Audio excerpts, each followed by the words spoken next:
नमस्कार मैत्रिणींनो, तर चला मी आज बनवणार आहे उंबराची भाजी। तर हे सगळ्यात आधी आहे ना मी मसाला काढून घेतलाय, त्यासाठी ना लागणारं खोबरं घेतलंय, धने घेतलेत, हा कांदा आहे आणि हे फुटाणे आहेत, अद्रक आणि हा लसूण। तर हे सगळं साहित्य मी भाजून घेतलेले, अद्रक लसूण आपण तसंच वापरलेलं आहे। आणि इथं हा मी जो सारण बनवायचं ना आपल्याला उंबरासाठी त्याच्यासाठी लागणारा कांदा आहे, कोथिंबीर पण घेतलेली आणि ही आपल्याला हावरी सारणामध्ये वापरायची ती पण मी भाजून घेतली। आणि हे शेंगदाणे, तर शेंगदाणे सुद्धा भाजून घेतलेले। तर आता आपल्याला सगळं हे व्यवस्थित बारीक करून घ्यायचे आणि नंतर आपल्याला भाजी करायची।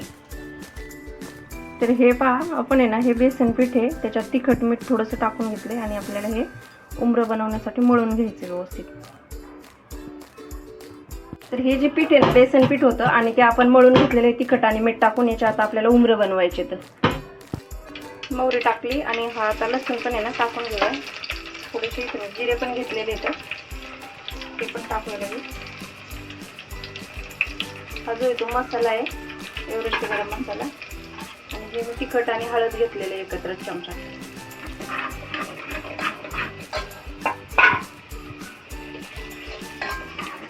तर हे आपल्याला वाटण केलेलं टाकायचं।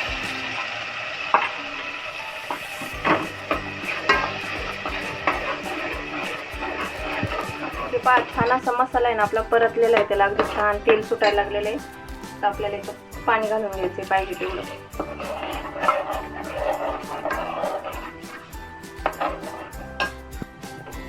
तर ही भाजी ना आपली जेवढी हवी होती तेवढी टाकून झालेली आहे आणि मी मीठ पण टाकून घेतलंय त्याच्यातच।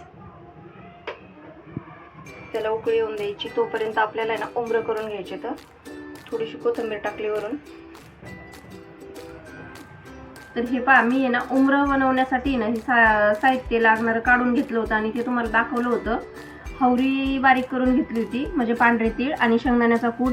त्याच्यात मी आहे ना कांदा पण फ्राय करून घेतलेला आहे आणि हे सगळं एकत्र करून आहे ना आपण हे सारण आता रेडी केलेलं आहे। त्याच्यात थोडासा मी मसाला टाकलाय, म्हणजे मिरची पावडर, मीठ आणि थोडंसं धना पावडर आणि हे पीठ हे बेसन पीठ मळून घेतलेलं आहे। आता आपल्याला याची उंबरं बनवून घ्यायची। तर भाजी मी टाकलेली आहे कडाला, जोपर्यंत भाजीला उकळी येत नाही तोपर्यंत आपल्याला ही उंबरं पुढच्या याने बनवून घ्यायची। तर हे पहा, असे आहेत ना छोटे छोटे उंडे घेऊन असं आपल्याला पोळीला कसं आपण पुरण भरायला हे करतो, वाटी तयार करतो, तशी तयार करून आहे ना व्यवस्थित असं हे दाबून घेऊन अशी उंबरं तयार करायची। तर हे पहा, उंबरं आहेत ना तयार करून घेतलेले। तर आता भाजीला आपल्या उकळी आलेली त्यात सोडून घेऊया। भाजीला आहे ना छान उकळी फुटलेली आहे आणि आता आपण हे उंबरं जी केलेली आहेत ना ती त्याच्यात सोडून घेऊया एक एक करून। जरा 5 मिनिटं शिजून द्यायचं आणि उंबरं आहेत ना आता हे जेव्हा टाकतो तेव्हा आहे ना एकदम अशी खाली जाऊन बसतात बुडाला, जेव्हा शिजतात तेव्हा बरोबर वरती येतात, ते समजतं लगेच की आपली भाजी शिजून रेडी झालेली आहे। मी आता सगळे असे की करून घेतलेले उंबरं आहेत ना, तोपर्यंत भाजीला उकळी यायला ठेवलेली बारीक गॅसवरती। तर आता याच्यात सोडून घेतले तर 5 मिनिटात आपली भाजी शिजून रेडी होईल। असं एक एक करून सगळे आपले सोडून घेतले। हे पहा, सगळे बुडाला जाऊन बसलेले आहेत एकदम तळाला। तर ती शिजत आल्याच्या नंतर आहेत ना वरती येतात आणि तर गॅस थोडा वेळ फुल करते, 2 ते 3 मिनिटं।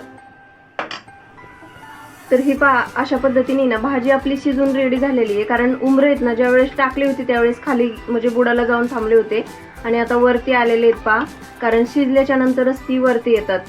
तर छान अशी भाजी आपली खाण्यासाठी आता रेडी झालेली आहे। तर अशाच नवनवीन रेसिपी पाहण्यासाठी ना माझ्या चॅनलला सबस्क्राईब करा आणि व्हिडिओ आवडलेच तर लाईक करा। भेटूया नेक्स्ट व्हिडिओमध्ये। बाय।